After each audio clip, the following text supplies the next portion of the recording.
and I'm standing on the subway, and I have to stand up to show you. I'm standing on the subway like this. This is me on the subway, and there's a person here. You know, this is my corresponding. Yours the stander, and there's your sitter, looker at dicker. They're just right there. I mean, that's what they have no choice. They're sitting like this, and you're standing over them. I mean, women are decent, and they stand like sideways, but we just go like, hey, there you go. There you go. That's for you the whole time. But anyway, so the fellow who's sitting here, he's instead, usually they tune out your dick, like they just kind of, but he's looking right at it. He's looking right here. So he's looking, and he's kind of looking at it. Like, what's up with that? Yeah. And then he looks up at me and he goes, and that makes me uncomfortable. And then he goes, points right at my dick. And then I realize, I look down, my fly is open. And not only is it open, it's aggressively, it's like, it's not like a pants, like a slit, like a pants vagina. It's like a grizzly bear's asshole. That would be accurate. I was on a plane. I was flying out to Los Angeles recently for a lot of important stuff, and I was sitting on an aisle seat with with 3 seats. It was like a very crowded, stressful flight. And we're about to take off, and this woman gets on with her baby like this, and her husband and 2 other just sad-looking kids, and she's just walking through the plane, hating people with her baby. She's so upset. And I saw her come, and I realized that she's sitting here. No. And I'm like, So she comes up and she says, okay, here's how this is gonna work. This is all true. She goes, you're sitting in the middle, I'm sitting in the aisle because I have a baby. Oh. And I thought, okay. And I told her, here's what I'm gonna do. I'm gonna get off the plane. Just get off. So I got off the plane. True story. Well, I was in Arizona, and there I was, I forget what I was going to say, being driven to do radio by this woman who worked at this club that I was working at, and she gets this parking lot, and it's automated, and it gives instructions in English and Spanish, and she goes, that's so offensive. If you're going to be in this country, then just learn English. And I said, well, what's wrong with giving people that speak Spanish an option? And she says, because it's just, you don't understand, because Mexicans, it's just, they're really like, if you live down here, then like Mexicans, it's like really, like just generally Mexican.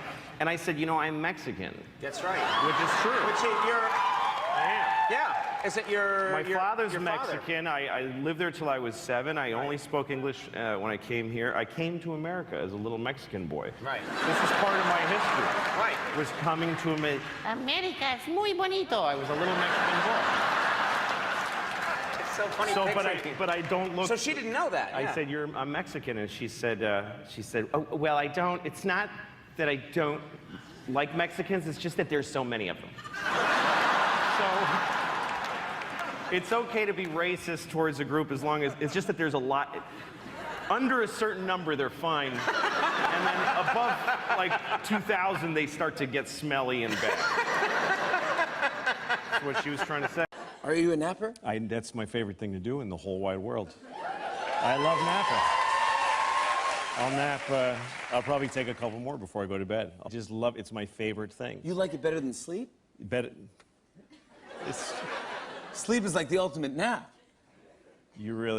That's stupid, you just said that. That was a dumb thing to say. What are you talking about? That was such a dumb thing to say. But that's not what I'm saying. I'm saying, if you take a nap, are you laying down? Yes. and are you on a bed or a couch? Depends. I mean, that's, okay. Can you just get past this part? I just want to know where you take naps. The dumbest thing you could have asked me is, do you like naps better than sleeping? It is. It's sleeping. That's what a nap is. Were you a bad kid? I wasn't a bad kid, but I got in trouble because I just was alone, and I just, like I got into stealing tampons at one point. For profit? No, I didn't make a dime.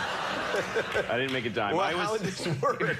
I hesitate to He wants ask, some tampons, but how would lady. this work? No, I was 8 years old, and I just went into a CVS one day because I just roamed store aisles, and I was looking at the tampons, and I was sort of staring at them with this. I knew there was something dirty about them, but I didn't know what they were. Staring, and I picked one up. I got the gall to pick one up, and I'm looking at this box of tampons, and someone came around the corner, so I put it in my jacket, and now I have stolen them. Yeah. Because if I take them out, someone saw that I had them in my jacket. In my head, I'm like, that's it. They're in there. I can't. So I left, and I had sweat on my face. And I just went home, and I threw them under my bed, and I'm eating dinner. Like, everybody knows I have tampons under my bed. And so it was a terrible, stressful experience, which I then repeated every day. For like 2 months, What? I'd go back, and I'd just do the whole cycle. I just kept doing it. Like a And no, I rodent. never got caught. I mean, they probably saw me, but the guy's like, I'm not confronting the kid who takes the tampons. I'll pay for them out of my check before I live that moment. I'm not asking that little pervert what he's doing with those. Yeah, there's something wrong with that boy. Something's really wrong with him. And how did it end? Well, they kept going under my bed, and I just tried not to think about him. And then one day I looked, and they were just gone. They just were gone, and my mom never said anything. She must have been cleaning up, and she was like, what is this? It's crazy. wow, that's... I don't know, maybe she used them for like 10 years. I don't know. So what? So you come my home dog and had your dog eaten it? Eaten a whole big bar of Oh, my dark God. Polish chocolate. The Polish part doesn't matter, but I like saying Polish chocolate. and my dog had chocolate on her face, and I went, oh my God! And she looked at me like, I was home for an hour alone. What are you gonna, come on. And I was like, you're gonna die! And she's looking at me like, I don't understand English, but I get that you're upset. And so I'm thinking, I gotta get hydrogen peroxide into this dog, but I don't have any. So I've gotta go to the pharmacy, and she needs to come with me because there's no time. Right. I'm in New York City, and I put the leash on her. She's like excited. We're going for a walk. And I'm running, and she's like, this is great for you. You never exercise. And she's just enjoying it. And then we get to the pharmacy, and she's waiting for me when I come out, and I've got a bottle of hydrogen peroxide that I have to make her drink. Yeah. Like, take yourself through that. How do you make a dog like you just here, drink this, you know? So I kind of pour a little in her snout, and she goes like that. And so I kind of grab her, and I pour a little more. She goes, I think I was pretty clear that I didn't like that. Like, she looks at me like she's trying to figure out what's going on here. And so I get my whole body around her. This dog was 70 pounds. She was like an alligator. Yeah, and if she didn't want to drink something, she was just thrashing. I'm like, drink it! And at one point, I have her on the end of the leash, and she's looking at me all wet on the face. And she gives me this look like, I don't know what happened to you, but our thing is over. I'm not into you anymore. I'm a dog. And she starts going, "Arr!" She became completely vicious. She's trying to bite me, and I'm trying to save her life. Yeah. So I'm punching her in the face and splashing this stuff. I'm holding her lip open. I'm going, kicking her in the stomach. I think a lot of people don't do their job because they don't like their job. I don't get that. You know, like if you go to like a coffee place and the kid looks at you like, ugh. And I'm like, I didn't come to your house to ask you for coffee. It's a coffee place. You work here. Your clothes match the building. I had a right to expect. And you're closer. You know, you're closer to the coffee machine. I don't know why, and I need coffee. I don't know why someone wouldn't want their job to go really well. Right. And I think usually it's because they're 20. Because they're 20, 20-year-old douchebags that don't want to do. Right. I am prejudiced against 20-year-olds. Right. Really? Yeah, Okay. because 19, you're still your parents' fault. Right. 20, you're technically an adult, but you still haven't done anything. Right. Like 20-year-olds at their jobs are always like, this job sucks. Yes, that's why we gave it to you. Right. That's right. That's right. That's right. Because you're 20. You're 20 years old, you haven't done anything. You've just been sucking up resources. You've just been taking food and love and education and iPods and just taking it and judging it. Yeah, I like that. Oh, that sucks. You're like a big orange on a tree that's rotting, and the tree's like, get off. What? You know, I don't want to go. Like you're hanging on. So I decided I don't want to be on the internet anymore. I don't like the way it feels anymore, especially in my hand, the devices. I don't like this thing that I stare into this thing, and it makes me feel upset. And I look at things that I know are going to upset me. You know, I guess I just like the hit from going, oh, Yeah. You know, like I'll go on my computer and I'll like Google an image that I don't want to see. So then I see a whole wall of it. Yeah. You know, like big dicks with nails in them.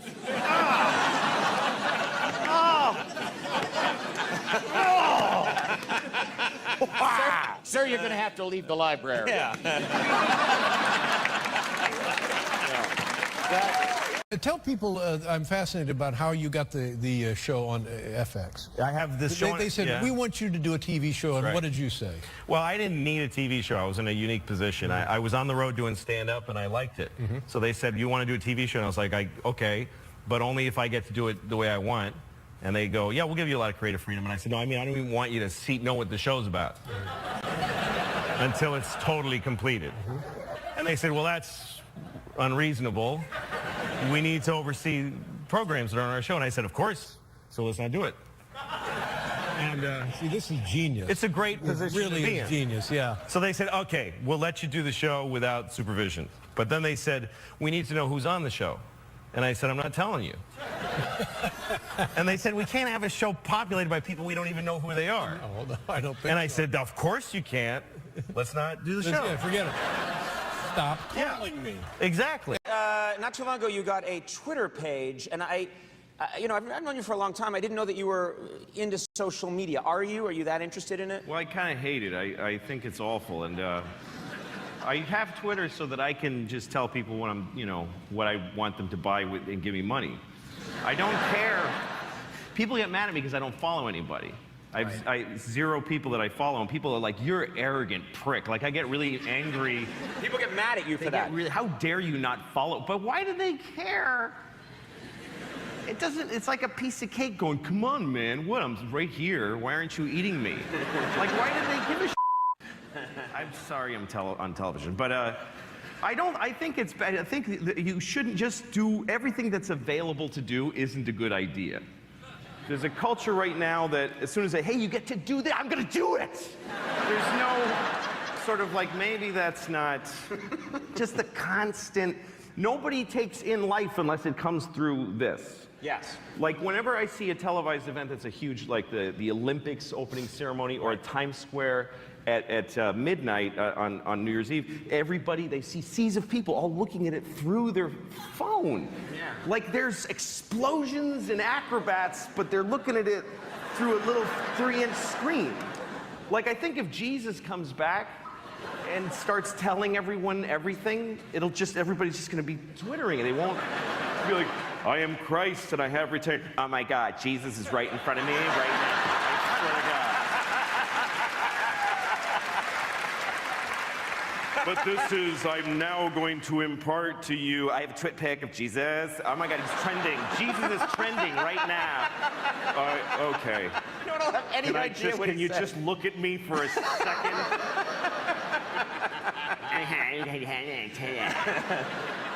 I don't believe in saving money. I think it's arrogant. It's arrogant to save money. Because you could die. Yeah.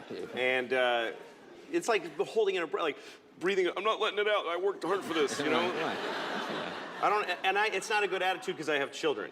Yeah. And I should be saving for them, and I'm way not. Not saving? No, it's really bad. I'm so not preparing for their future.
idea how close to oblivion they are right now.